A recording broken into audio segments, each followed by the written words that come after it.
Piedzīvojuma ekspedīcijas 3 soļi 2015 mērķis ir Madonas jauniešiem piedāvāt iespēju aktīvi un interesanti pavadīt laiku, iepazīstot gan savu novadu, gan dažādu jauniešu centru darbu. Šajās 10 dienās ir bijusi visplašākā emociju gama un arī piedzīvojumu gama. Mēs esam piedzīvojuši visdažādākos piedzīvojumus. Esam izgājuši cauri laivošanai, kur katrā punktā tātad mēs katru dienu laivojām, tāda bija 3 dienas, un kur katrā punktā mums gaidīja kāds no jauniešu centriem. Mēs esam taisījuši ugunsskulptūras, mēs esam jājuši ar zirgiem, mēs esam apmeklējuši mini-zoodārzu, mēs esam paspējuši apbraukt gandrīz visu Madonas novadu un redzējuši vislabākās lietas, ko mēs tur varam redzēt. Izdzīvojām, ēdām,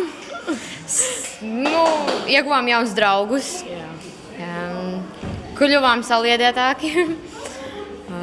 Vēl vienreiz izdzīvojām, iepazinām laikapstākļus. Kāds no kolēģiem var vēl kaut ko piemetināt? Nezinu, dzīvojām Zeltīs. Varbūt nesanāca, paši bijām vainīgi, nesanāca varbūt tik daudz laika pagulēt. Gulēšana bija otrajā vietā, bet tā bija ļoti jautri. Man personīgi ļoti patika.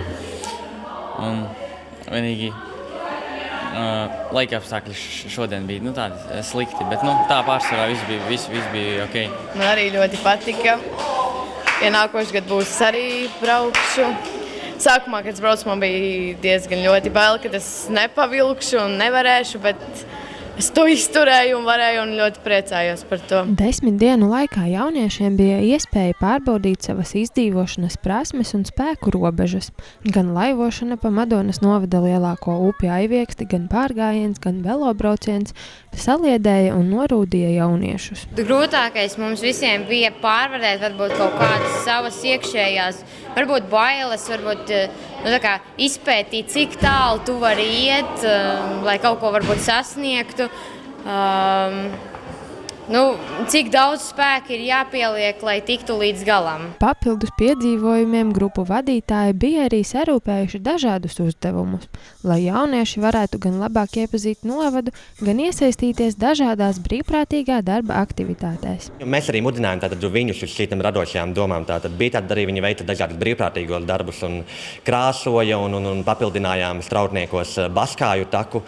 Mēs mēģinājām arī lai viņi ir viens, kas ir ieliks šī programma, bet ka šos vakarus un visus šos, ka viņi var paši aizpildīt ar savām kaut kādām aktivitātēm. Arī pa ceļam tika izdomātas dažādas dziesmas, dažādas spēles, ar ko viņi savu ceļu īsināja. Projekts Piedzīvojuma ekspedīcija Madonas novada jauniešiem 3 soļi 2015 tika īstenots Jaunatnes starptautisko projektu aģentūras aktivitātē Atbalsts jauniešu centru darbības nodrošināšanai pašvaldībās ar mērķi īstenot neformālās mācīšanās aktivitātes visiem jauniešiem popularizējot līdzdalību un aktīvu dzīvesveidu.